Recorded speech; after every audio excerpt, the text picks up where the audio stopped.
요셉이 꿈을 꿔요. 해와 달과 11별이 자기를 바라보면서 절하는 꿈을 꾸고, 별집 간들이 자기를 향해서 절하는 꿈을 꾸고.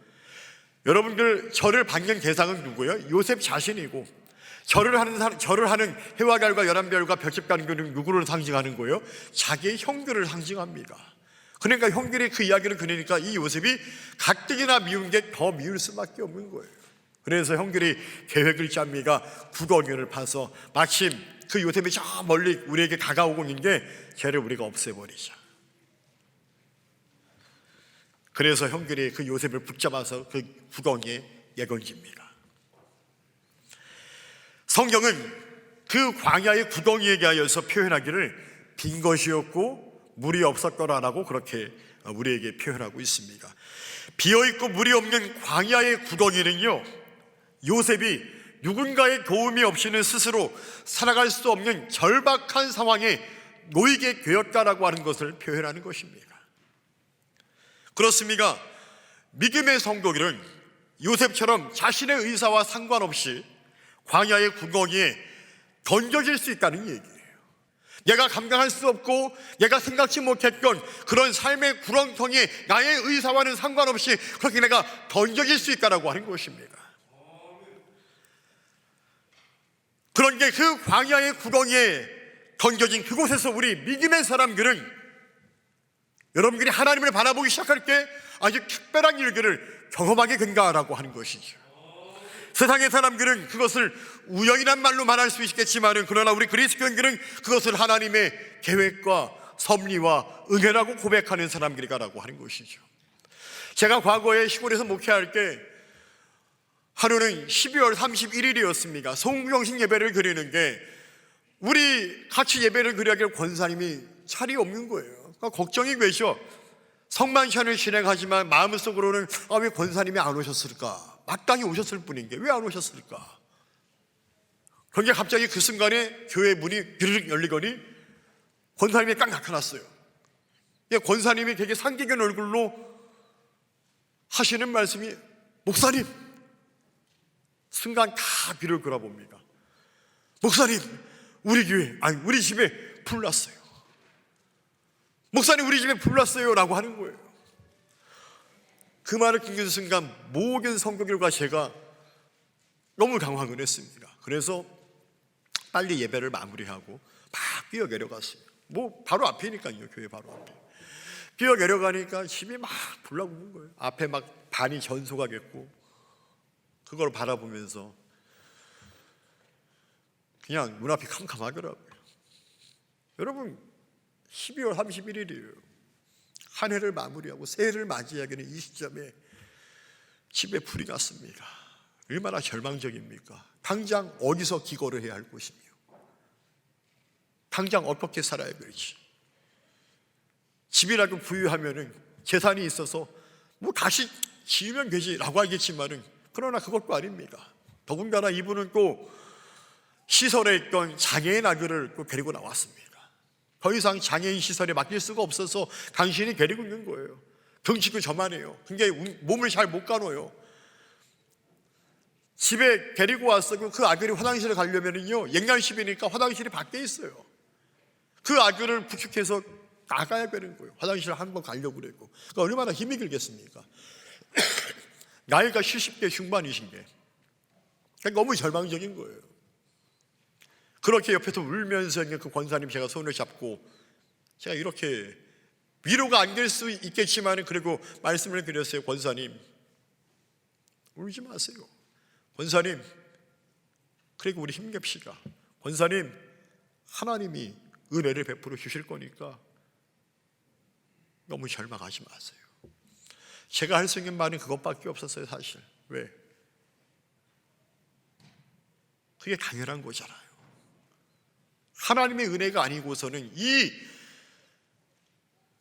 구덩이에서 어떻게 헤어나올 수가 있겠습니까, 여러분? 그렇게 불이 나고 집이 다 전소가 됐어요.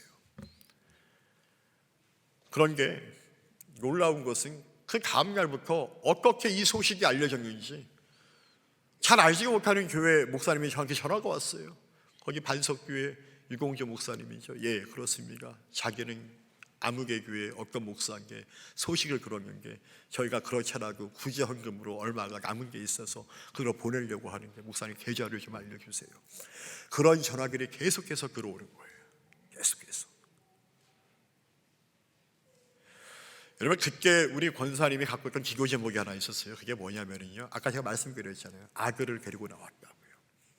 집이 방 하나였어요. 그러니까 이 권사님에게 소망이 뭐였냐면, 여러분, 다 큰 아들이잖아요. 그러니까 같이 잠을 자야 되는 거예요. 불편해요, 안 불편해요?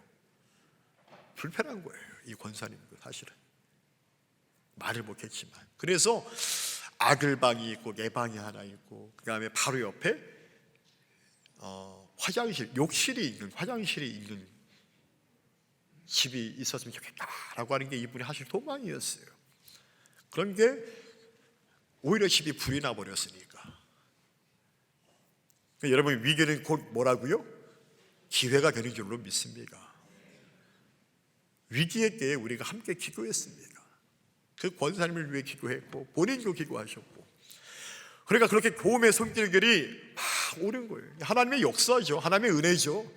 그 돈이 모이니까 여러분들 감사하게 그 권사님이 평소에 원했던 그 집을 지을 수 있는 딱 그 금액이 모인 거예요. 그래서 미탄감리교회 장로님을 통해서 우리가 그 권사님의 집을 그렇게 다시 지을 수가 있었어요. 그 집을 짓고 얼마나 감사한지요. 얼마나 감사한지요. 우는 얼굴이, 절망의 그 얼굴이 미소로 바뀌고 웃음으로 바뀌고 하나님의 은혜에 감사하는 얼굴로 바뀌게 되었습니다. 여러분, 구덩이에 던져졌어요. 그러나 기억하십시오. 구덩이에 던져진 그 순간부터 그 영혼이 하나님을 바라보면 하나님의 구원의 역사가 시작된다는 이 사실을 여러분 꼭 기억하시고 믿으시기를 축원합니다. 여러분들이 힘듭니까? 어렵습니까? 제가 아는 어떤 한 아이고 학교에서 왕따를 강간했습니까? 여러분, 얼마나 힘듭니까? 왕따를 강간한 그 사실이 버틸 수가 없었고 때로는 죽고 싶은 마음도 있었습니까? 그럴 때 제가 그 학생에게 위로하였습니까? 희영하고는 결코 혼자가 아니야. 하나님이 너와 함께 하신다. 세상의 사람들은, 세상의 친구는 너를 미워하고 너를 배격할지 모르겠지만, 그러나 하나님은 너를 사랑하시고 너를 귀히 여기신다. 네가 그 하나님을 만나기를 원한다. 그럼 너는 살 수 있어. 여러분, 그 학생에게 그 학교는요, 구덩이에요. 쉽게 말하면 헤어나올 수가 없는 거예요. 매일매일이 지옥 같습니다. 그런데 그 학생이 예수 그리스도를 만나니까 살게 되더라고요. 여러분, 그 안에서, 그 어려운 절망적 상황에서 우리가 주님을 바라볼 때 비로소 그 구덩이는 뭡니까? 구원의 역사가 시작되는 환경으로 바뀐다라고 하는 것입니다. 저는 그때 그 사건을 경험하면서요, 깨달은 것이 있었습니다. 하나님께서 믿음의 사람들을 요셉처럼 광야의 구덩이로 던지실 때에는, 아니 우리가 던져질 때에는 반드시 그만한 이유가 있겠구나라고 하는 것들을 깨닫기 시작하였습니다. 우리가 종종 요셉의 이야기에서 오해하는 것이 있습니다. 그것은 요셉의 인생을 성공의 스토리로만 우리가 보려고 하는 경향이 있다라고 하는 것이죠. 왜 그렇습니까? 그가 바로 훗날 이집트의 총리가 되기 때문에 그렇습니다. 하지만 잘 생각해 보시기 바랍니다. 여러분, 소위 세상이 말하는 요셉의 성공은 요셉 그가 원했던 것도 사실 아니었습니다. 어려서부터 너는 꿈이 뭐야? 저는 대통령이요, 이런 것도 아니었어요. 그가 그것을 이루기 위해서 노력했던 것도 아니었습니다. 우리는 너무나 이것을 잘 알고 있죠.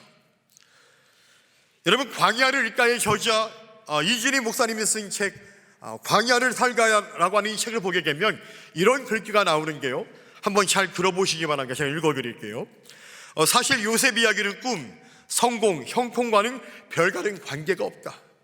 요셉이 꿈을 꾸었는가? 아니면 하나님이 그에게 꿈을 주셨는가? 요셉이 노력해서 인생의 정상의 자리에 올랐는가? 아니면 하나님이 그 자리에 올라가게 하셨는가? 요셉이 형통한 자가 되어 잘 먹고 잘 살았는가? 아니면 하나님께서 당신의 구원의 계획을 이루기 위해 요셉으로 하여금 애굽의 총리가 되게 하셨는가? 이런 글귀가 나옵니다. 여러분들은 어떻게 생각하십니까? 여러분, 우리 오늘 본문 18절부터 20절까지의 말씀을 우리 다시 한번 같이 이 말씀을 읽어보기를 원합니다. 준비 시작.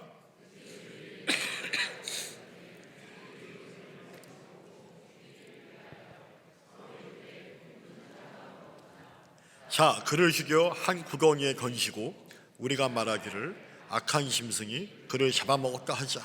그의 꿈이 어떻게 되는지를 우리가 볼 것이니라 하는지라. 아멘.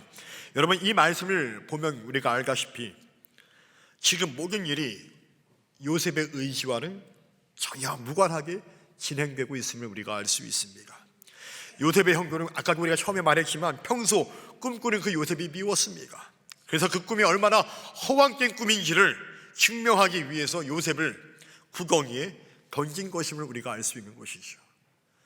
그나마 다행스러운 것은 무엇입니까? 그 요셉을 죽일까 말까 고민하고 있었는데 큰형 르우벤이 야, 그래도 우리 동생인데 그러지 말자 만류합니다.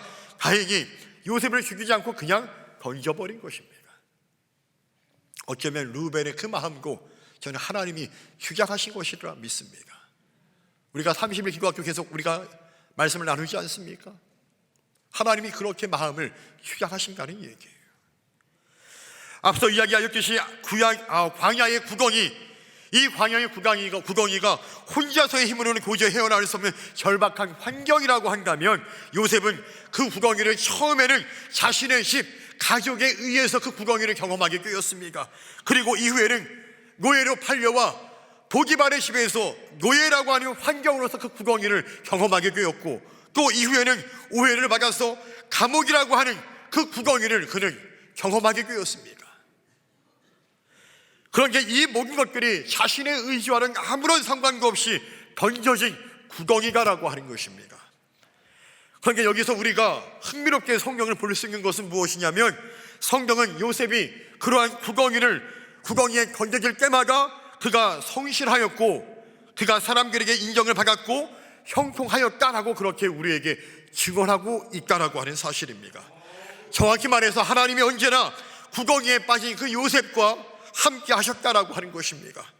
그러니까 하나님께서 구덩이에 빠진 그 요셉을 언제나 매번 건져내어 주셨다라고 하는 것이죠. 여러분, 창세기 우리 39장 우리 2절로 3절까지의 말씀을 다시 한번 같이 읽어보기를 원합니다. 준비 시작.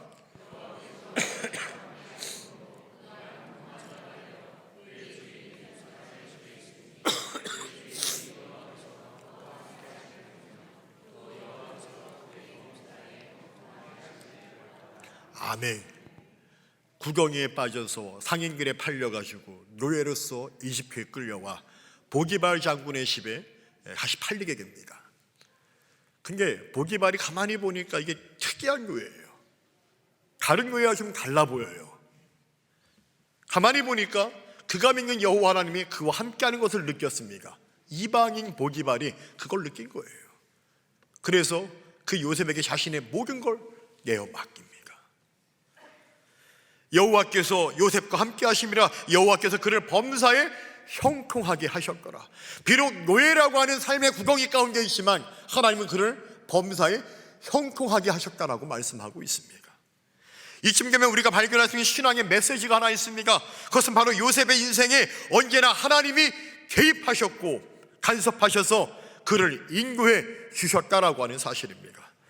저는 2025년도 우리 강림소망교회 모든 성도들의 삶 가운데 하나님이 개입하시고 간섭하셔서 여러분들의 삶을 하나님께서 의의 길로 인도하시기를 주님의 이름으로 간절히 축원합니다. 그렇게 믿을 수 있는 그 믿음이 여러분들에게 있기를 간절히 주의 이름으로 축원합니다. 여러분, 요셉의 스토리는요, 창세기 37장부터 50장까지 무려 13장에 걸쳐 기록되어 있습니다. 적은 분량이 아닙니다. 그런데 교회에서 우리가 듣는 이야기들은 거의 전반부에서 끝이 납니다. 즉 요셉하면 떠오르는 스토리가 무엇입니까? 그가 숱한 어려움 속에서 그 꿈을 이루어 마침내 이집트의 총리가 되었다고 하는 이 성공 신화를 이루었으니 그것으로 그의 모든 이야기가 끝난 것처럼 우리가 착각을 한다는 얘기죠. 그러나 우리가 성경을 유심히 살펴보면 요셉이 총리가 된 부분은 사실 그 이야기의 서론에 불과합니다. 진짜 중요한 것은 그 이후에 나타난다라고 하는 것이죠. 왜냐하면 요셉 스토리 중 후반부 9장에 걸쳐 있는 이 이야기를 통해서 비로소 우리가 하나님이 왜 그를 요셉을 광야의 구덩이에 던져지게 하셨는지 그 이유를 우리가 발견하게 되기 때문에 그렇다라고 하는 것입니다. 사실 우리가 요셉의 스토리에서 이 전반부에만 집중하는 이유는 아까도 말했지만 그의 성공에 관심을 갖기 때문입니다. 우리 모교는 다 성공을 좋아합니다. 그 성공, 그 두 글자를 우리는 추구합니다. 또한 세상이 그렇습니다. 내 자녀가 커서 성공하기를 원합니다. 우리는 그 성공의 이념에 빠져 있다 보니까 요셉의 그 성공에 관한 부분만 우리의 눈에 들어오기 마련이다라고 하는 것이죠. 그런데 하나님의 계획은요, 그의 성공에 있는 것이 아니었습니다. 세상이 말하는 소위 그를 성공하게 한 이유고, 하나님께서는 그렇게 하신 이유고, 그 요셉을 통해서 장차 이스라엘을 구원하기 위해서, 장차 야곱과 그의 가족을 구원하기 위한 하나님의 뜻과 계획이 있었다라고 하는 것입니다. 그것을 우리가 바라볼 수 있어야 한다라고 하는 것이죠. 그것이 바로 요셉 이야기 스토리의 가장 중심된 핵심이다라고 하는 것입니다. 그가 이집트의 초미하게 핵심이 아니라 하나님의 구원과 계획이 그의 삶 가운데 전체에 걸쳐 있었다라고 하는 것, 이걸 우리가 볼 수 있어야 한다라고 하는 것이죠. 그래서 요셉의 이야기를 보면서 우리 꿈의 성취를 말하는 것이 아니라 하나님의 언약의 성취를 우리가 말할 수 있어야 합니다. 그래야 우리가 비로소 성경을 제대로 볼 수 있고 제대로 이해했다라고 말할 수 있는 것이죠. 이것은 마치 아기 예수의 탄생 스토리 속에서 아기 예수의 탄생의 순간이 전부가 아니라 그 아기 예수의 탄생이 이미 오래전부터 하나님의 뜻 가운데 예언되었고, 그 예언의 말씀이 비로소 성취되었다라고 하는 것을 우리가 볼 수 있어야 한다는 것과 마찬가지다라고 하는 것입니다. 여러분, 성탄절도요, 아기 예수가 이 땅에 오셨습니까? 예, 중요한 사건이죠. 근데 그것만 보면 안 된다는 얘기예요. 왜 그분이 오셨습니까? 왜 성탄절이 우리에게 있습니까? 이미 하나님께서 오래전에 계획하셨고, 하나님이 오래전에 그 뜻을 가지고 있었고, 비로소 그 언약의 말씀을 이루게 하셨다라고 하는 것, 여기까지 우리가 보아야 한다라고 하는 얘기예요. 우리는 요셉이 그 스스로의 노력으로 총리의 자리에 오르게 된 것이 아니라 하나님의 계획 가운데, 하나님의 인도하심 가운데 그가 총리의 자리에 앉게 하신 것을 보아야 한다라고 하는 것입니다. 저는 우리 학생들에게 하나님의 함께 하심을 원합니다. 소망합니다. 여러분들의 인생길에 여러분들의 친구들이 공행할 수 있고, 여러분들이 존경하는 그 어떤 누군가가 함께 할 수 있겠지만, 그러나 제일 중요한 것은 무엇이냐? 여러분들이 믿는, 여러분들을 구원하신 그 하나님이 여러분들과 함께 해야 한다라고 하는 것입니다. 우리 모든 학생들이 요셉처럼 여러분들이 삶의 구덩이 가운데 놓여졌다라고 생각하는 그 순간에 여러분들이 요셉처럼 하나님을 바라보고 하나님을 의지할 수 있기를 간절히 주님의 이름으로 축원합니다. 바로 그럴 때 하나님이 개입하시고 비로소 구원의 역사가 시작된다라고 하는 것입니다. 그러고 보면 요셉은 사실 그가 노력해서 성공한 것이 아님을 우리가 알 수 있습니다. 이미 하나님의 계획 속에서 그는 성공하도록 인도함을 받았다라고 하는 것이죠. 그래서 그런지 그의 삶에는 언제나 형통이라고 하는 이 단어가 등장하게 됨을 우리는 발견할 수 있습니다. 여러분, 창세기 39장 20절로 21절 23절의 말씀을 우리 다시 한번 같이 읽어보기를 원합니다. 준비 시작.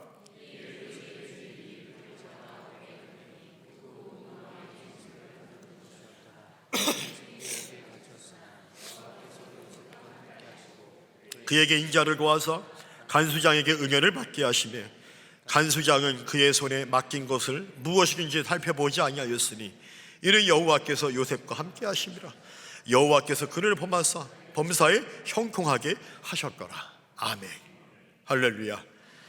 요셉은요, 복이 많으심에 서고 감옥에 가서고 형통한 자였습니다. 하나님이 함께 하심으로 말미암아 복이 많고 인정하고, 간수장도 감옥에 있는 죄인 요셉을 인정하는 거예요. 그러니까 살펴보지 않는 것이죠. 그 이유는 뭡니까? 하나님이 함께 하심으로 말미암아 형통하였다. 여러분, 요셉에게 수식어처럼 깔아먹은 이 형통이라고 하는 단어, 이것은 아무리 보아도 세상적인 관점에서 우리가 보게 될 때에, 그러니까 세상적 관점에서 세상에서 말하는 그 형통의 개념을 갖고 요셉을 보게 되면 요셉은 결코 성공한 자라고 말하기가 어렵습니다. 그런데 그 이유는 요셉이 언제 형통하였는가를 우리가 알게 되면 이해할 수가 있죠. 여러분, 요셉은 언제 형통하였습니까? 이집트의 총리가 되었을 때 형통하였을까요? 아닙니다. 그가 노예로 팔려간 곳에서 그는 형통하였습니다. 그가 억울하게 누명을 쓰고 감옥에 있을 때 그는 형통하였습니다. 여러분, 세상에서 과연 이런 것들을 형통이라고 말할 수 있냔 말이에요. 여러분, 구약 성경에서 형통은 히브리어로 샬라우라고 하는 말을 씁니다. 샬라우. 여러분, 이 형통으로 번역되어진 이 샬라우는 이런 의미를 갖고 있습니다. 어떤 의미냐면 밟고 건너가다. 밟고 건너가다. 여러분, 우리 강릉을 가로지르는 천이 있죠? 무슨 천이 있죠? 남계천이 있죠? 신기한 게 양양구 남계천이 있는 게 여기고 남계천이 있더라고요. 아무튼 여러분들, 중요한 건 남계천을 우리가 건너갈 수 있어요, 없어요? 건너갈 수 있어요? 어떻게 해요? 다리가 있으니까. 다리가 없으면 그죠. 수영을 저는 헤엄을 못해요. 저는 수영을 못해서 저는 못 건너가요. 저는 빠져 죽어요. 중요한 건 뭐예요? 여러분, 이 조그만 개울 물고 중간중간에 골이 있으면 징검다리 하나 밟고 건너갈 수가 있어요. 여러분, 바로 형통이 이 개념이에요. 여러분들, 형통이 뭐냐면 바로 이겁니다. 밟고 건너가는 거예요. 다시 말해서 산을 넘어가고 강을 넘어가고 장애물이 있으면 극복해서 넘어가고, 그렇게 앞으로 전진해 나아가는 것, 밟고 앞으로 나아가는 것, 이것이 바로 형통의 개념이다라는 얘기입니다. 다시 말하면 점점 뚜렷하게 나아진다라고 하는 것이 바로 이 요셉의 형통의 개념입니다. 세상이 말할 때에는 세상은 강도 없고, 내 앞에 강도 없고, 내 인생에 산도 없고, 내 인생에 장애물도 없고, 그냥 탄탄대로 잘 돼서 딱 어떤 위치에 섰을 때 저 사람이 형통한 사람이야 라고 말할지는 모르겠지만, 그러나 요셉의 형통, 성경이 말하는 이 형통의 개념은 구덩이를 넘고 유혹을 이기고 감옥을 살아내는 것으로서 겉으로 볼 때는 인생의 회복처럼 보이지만, 사실 영적으로는 하나님이 함께 하심으로 말미암아 하나님의 뜻을 이루어가는 그런 형통의 개념이다라고 하는 것입니다. 바로 이런 인생의 퇴보와 같은 삶 속에서 하나님이 함께 하심으로 구원의 역사가 시작됨으로 말미암아 형통한 자가 되어간다라고 하는 얘기예요. 할렐루야, 할렐루야. 이런 은혜가 있기를 간절히 축원합니다. 따라서 이러한 형통의 개념으로 우리가 보게 될 때에 오늘 요셉의 구원은 그 광야의 구덩이를 넘는 것에서부터 시작된다라고 말할 수 있습니다. 그런데 이 구덩이를 그는 결코 그 혼자의 힘으로 넘을 수가 없었습니다. 바로 하나님과 동행함으로 구덩이를 나올 수가 있었고, 하나님과 동행함으로 그 유혹을 이길 수가 있었고, 하나님과 동행함으로 그 억울한 누명에서 감옥에 있었다 하더라도 그 감옥을 살아낼 수가 있었다라고 하는 것입니다. 그렇게 그가 형통하였고, 그때 그의 삶에서 비로소 구원이 시작된다라고 하는 것입니다. 저는 우리 강민소망교회 목연 성도들이 요셉처럼 하나님과 동행함으로 나 자신의 인생의 구덩이를 헤쳐나오고 유혹을 이기고 감옥을 살아내는 형통의 은혜가 있기를 간절히 주님의 이름으로 축원합니다. 그리하여서 천국에는 인생의 구덩이에서부터 요셉처럼 승리하시는, 여러분들의 삶과 여러분들의 가정과 여러분들의 자녀들이 부흥하시는 그런 놀라운 승리하는 인생들이 될 수 있기를 간절히 주님의 이름으로 축원합니다.